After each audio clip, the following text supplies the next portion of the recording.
सबसे पहले तो आप सभी को जितिया उपवास की बहुत बहुत शुभकामनाएं। ये ही वो शुभ खास दिन है जिस दिन हम माताएं अपनी संतान की लंबी आयु के लिए, अच्छे स्वास्थ्य के लिए, उज्जवल भविष्य के लिए ये उपवास लेती है। सबसे कठिन माना जाता है उपवास को। क्या है इस उपवास के नियम? यदि पहला उपवास है तो क्या इस साल ले सकते हैं? कब है जितिया का उपवास? जिनके सास नहीं है उनके लिए कैसे ये उपवास ले? सभी नियम, पूजा विधि सब पता चलने वाला है। ये भी बताऊंगी जिनके बेटे हैं क्या वो ही माताएं उपवास ले, या जिनके बेटियां हैं वो भी उपवास ले सकती है। साथ ही इस उपवास में नहाए खाए से लेके उपवास खोलने तक क्या खाएं क्या ना खाएं ये भी पता चलेगा। तो अंत तक ध्यान से वीडियो को देखिएगा ताकि सभी नियम आपको सही से पता चल सके। तो बता दूं मैं, ये उपवास 3 दिवसीय चलता है। अष्टमी को उपवास होता है, सप्तमी को नहाए खाए होता है, नवमी को उपवास खोलते हैं। इस साल 14 सितंबर को ये उपवास लिया जाएगा। 14 को अष्टमी है, एक दिन पहले सप्तमी, बाद में नवमी के दिन खुलेगा उपवास। अब यदि बेटा बेटी की बात कहूँ तो संतान के लिए उपवास होता है। चाहे बेटा है चाहे बेटी है, एक दफ़ा ले लिया तो आपको आजीवन इसे लेना होगा। इसकी जो स्टार्टिंग होती है वो होती है नहाए खाए से, यानी कि सप्तमी के दिन से, उपवास से एक दिन पहले से। जिस दिन स्नान किया जाता है, आपके आसपास यदि कोई तालाब है, नदी है, तो वहाँ शुभ माना जाता है यदि वहाँ आप स्नान के लिए जा सकें। वैसे गंगा स्नान इसे कहते हैं, लेकिन वहाँ तो वही जा सकते जिनके गंगा आसपास बहती है। जिनके ना हो तो आसपास किसी नदी तालाब में चले जाइए। वो भी संभव ना हो तो आप नहाने के पानी में गंगा जल मिला के नहा सकती हैं। उसके बाद पूजा का विधान आता है। अलग अलग नियम होते हैं पूजा के। कुछ वहीं जहाँ नदी में गए होती है महिलाएं वहीं पे पूजा की जाती है, कुछ वापस आके अपने पूजा स्थल पे पूजा का नियम होता है। अपने अलग अलग पूजा का विधान होता है, अपनी फैमिली के हिसाब से आप कीजिएगा। खास दिन है ये उनके लिए जिनके सास नहीं है, यानी कि जिनकी सास की डेथ हो चुकी है, उनके लिए आज क्या नियम होता है। तो अपनी सास के लिए आज कुछ ना कुछ उनके नाम से बनाया जाता है। मालपुए बनाए जाते हैं, या आटा दान किया जाता है, अनाज दान किया जाता है, मसाले भी कुछ लोग दान देते हैं। मतलब कहते हैं कि ये जो आपकी सास है, जिनकी जो अब इस दुनिया में नहीं है, उनको ये चीज़ें लगती है। क्योंकि जो ये उपवास है, देखिए जब पितृपक्ष होते हैं तभी होता है ना, उसी में आता है ये उपवास हमेशा ही। तो कहते हैं कि ये समय तो ऐसे भी देखिए पितरों के लिए बहुत अच्छा होता है। तो यदि आप सास के पसंदीदा चीज़ें भी यदि इस दिन बना के उन्हें उनके नाम पे दान दे देती हैं तो बहुत शुभ माना जाता है। अब उसके बाद क्या खाएं क्या नहीं इस उपवास में, तो देखिए आज का दिन नहाए खाए के नाम से होता है ना, यानी कि नहाना खाना भी आज ही होगा। अष्टमी के दिन तो कुछ खाया पिया नहीं जाएगा, बताऊंगी आगे विधान। तो अलग अलग जगह के अलग अलग नियम है खाने के लिए। कुछ साग खाते, कुछ नौनी का साग कहा जाता वो खाते, लेकिन वो सभी जगह नहीं मिल पाता है। यदि हम अपनी बात कहें तो हम केवल सात्विक शुद्ध भोजन खाते हैं जिसमें लहसुन प्याज ना हो। कोई भी चीज़ खाई जा सकती है, चावल फुल्का, मतलब लहसुन प्याज का यूज़ नहीं होगा।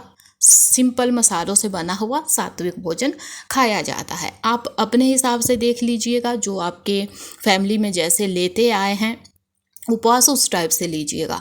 अब इसमें ये ध्यान देना है कि नॉन वेज कतई आज के दिन किचन में ना बनाएं आप। खाना तो कहाँ ही, लेकिन बनना भी नहीं चाहिए, बाकी लोगों के लिए भी नहीं। ये बहुत ही अशुभ माना जाता है, इस चीज़ का आपको विशेष ध्यान देना है। उसके साथ साथ आप कोई भी, जैसे कोई पैकेट बंद चीज़ें होती है, बाकी कोई चीज़ें होती है, वो कुछ नहीं खाना। उनमें मिलावट हो सकती है।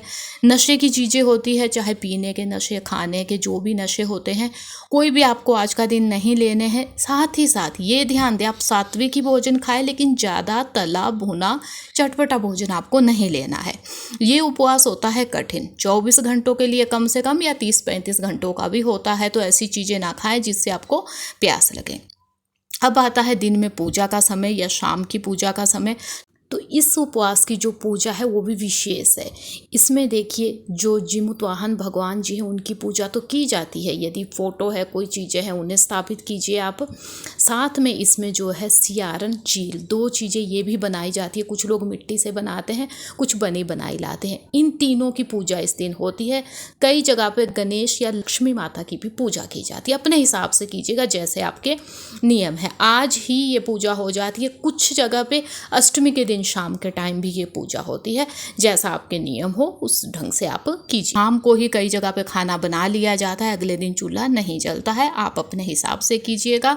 हम भी शाम को खाना बना लेते हैं, सभी भोग बन जाता है, ढक देते हैं उसको, अगले दिन उसे यूज़ किया जाता है, अगले दिन चूल्हा नहीं जलाया जाता है। अपनी अपनी जगह के अलग अलग नियम होते हैं, आप अपने हिसाब से कीजिएगा। तो अब ये भी ध्यान दीजिएगा कि शाम को खाना नहीं खाया जाता है, नहाए खाए वाले दिन भी एक ही समय का भोजन किया जाता है। चाहे आपने सुबह किया है, दिन में किया है, यदि सुबह दिन में नहीं किया तब आप शाम को ले सकते हैं, ऐसे भोजन नहीं लिया जाएगा। उसके बाद आता है, जो उसके बाद सोने का समय होता है, तो सोना आपको बेड पे नहीं है। नियम आता है कि भूमि शयन किया जाता है इस दिन, यानी कि भूमि पे आप चटाई लगा के उस पे आज सोएंगे, ये भी एक नियम ही होता है। तो इस चीज़ का भी आपको ध्यान देना है। अब आ जाता है अष्टमी का दिन, जो है खास दिन। आज का दिन ही वो है जिस दिन हमें उपवास लेना है। तो सुबह 3 साढ़े 3 बजे उठना है आपको, सब झाड़ू पोछा लगा के पूजा कीजिए। आपकी जो आपकी डेली की पूजा है वो आप कीजिए उस दिन। उसके बाद आपको उपवास का संकल्प लेना है। मैं बता दूं, इस दिन खाना तो क्या, लेकिन पानी तक नहीं पिया जाता। एक घूंट, एक बूंद पानी की भी निषेध है इस उपवास में। अब कुछ लोगों का कहना होता है कि हम प्रेग्नेंट है या बाकी कुछ दिक्कतें, उपवास नहीं ले सकते। मैं बता दूं, ये उपवास ऐसे ही लिया जाता है, इसका नियम ही ये है। साथ ही साथ आपको चाकू से कोई चीज़ आज का दिन काटनी नहीं चाहिए, बचना चाहिए इससे। क्योंकि देखिए, जो हम साग सब्जी काटे, कहीं जीभ हत्या आज का दिन नहीं होनी चाहिए। इस चीज़ का ध्यान देना है आपको। आज के दिन इसी दिन बनता है जो जिसे जितिया धागा कहते हैं, जो बच्चे के लिए बनाया जाता है, अपनी संतान के लिए माएँ आज बनाती है, या ये बना बनाया भी मिलता है, आप वो भी ला सकती हैं। कुछ लोग तो सोना चांदी के भी ये धागे बनवाते हैं, यदि ऐसा है तो वो भी बनवा सकते हैं, कोई गलत नहीं है। लेकिन यदि ऐसा ना बना सके आप, तो सिंपल धागा लेके इस धागे को बना सकते हैं। जितने बच्चे हैं उतनी गांठें इसमें दी जाती है। उसके बाद जो जीमुत वाहन भगवान जी, उनकी पूजा की जाती है। उनको जो तेल है, साथ में जो तेल की खल होती है, जब तेल निकालते हैं ना तो खल साथ में निकलती है, आप देख सकते हैं वीडियो में। इस कहते हैं कि ये दोनों चीज़ें भी चढ़ाई जाती है, कथा सुनी जाती है। अब पूजा के बाद आता है आज का एक बहुत ही खास नियम, जो इस टाइम ही किया जाना चाहिए।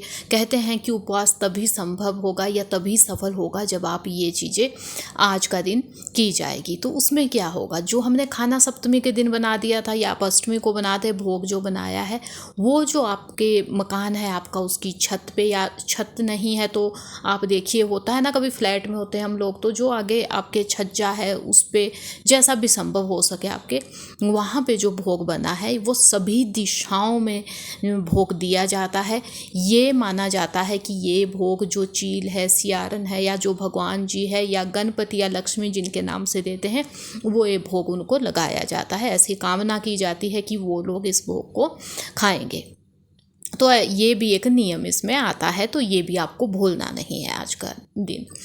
अब आती है नवमी, जिस दिन उपवास खोलना होता है। तो आप जो उपवास है सुबह 5 बजे से लेकर 7-8 बजे तक, या लेट भी खोल सकती यदि आपको लगता है ऐसा, क्योंकि कठिन है उपवास तो जल्दी भी खोला जा सकता है। तो इस टाइम भी आपको सात्विक भोजन ही खाना है, या आपके यहाँ जैसा भोजन बनाते हैं, कोई साग खाते हैं, कुछ भी वो खा लीजिएगा। हम केवल सात्विक भोजन खाते हैं। साथ में जो हमने धागा बनाया था ना धागा बच्चों के लिए, जिसमें हमने जितने बच्चे उतनी गांठ लगाई थी, अब वो धागा बच्चों को पहनाना होता है। कुछ जगह पे ये भी नियम है कि माताएं उस धागे को पहनती है। दोनों में से कुछ भी किया जा सकता है। हम ये धागा बच्चों को पहनाते हैं। अब आप देख लीजिएगा, आपके जैसा नियम है वैसे कीजिएगा। जो हमने तेल खल भगवान जी को चढ़ाई थी, वो जो तेल है उसकी मालिश की जाती है। बच्चों के जो बालों में मालिश इसकी की जाती है। कहते हैं कि इससे जो भी बच्चे को संकट आने वाले होते हैं उससे बचते हैं, कोई बच्चे को हेल्थ इशू भी नहीं होता है। अब अगला नियम आता है कि यदि आपके सास है तो आप उन्हें भी कुछ ना कुछ वस्तुएं दे, उनके पसंद की। यदि सास आपके नहीं है तो मैंने आपको नहाए खाए वाले दिन नियम बता दिया ना, लेकिन तब भी आपको आज दान देना है। दोनों ही स्थिति में आपको दान देना होगा, सास है या नहीं है। यदि सास है तो उन्हें चावल आप दे सकती हैं, या मीठे चावल बना के भी बहुएं अपनी सास को आज खिलाती है, या उनके मन पसंदीदा चीज़ें। उसके बाद दान आपको भी आज देना है। जिनकी सास है उन्हें भी जिनकी सास नहीं है उन्हें भी दान का विधान आता है, क्योंकि दान का बहुत ज़्यादा महत्व होता है। तो आप किसी भी दीन दुखी को या जिन्हें जो आवश्यकता हो वैसा अनाज या पैसा दान दिया जा सकता है। तो मैं वीडियो के अंत में आपको ये भी बता दूं कि यदि आप पहली दफ़ा ये उपवास लेना चाहती है तो इस साल पहली दफ़ा भी ये उपवास लिया जा सकता है, शुभ समय है। तो ये थी आज की खास वीडियो। उम्मीद है मुझे कि वीडियो आपको पसंद आई होगी। वीडियो अच्छी लगी है तो लाइक कीजिएगा, चैनल पे है नए तो सब्सक्राइब कीजिएगा। अब मिलेंगे ऐसी ही किसी नई वीडियो के साथ, तब तक के लिए धन्यवाद। जय माता दी।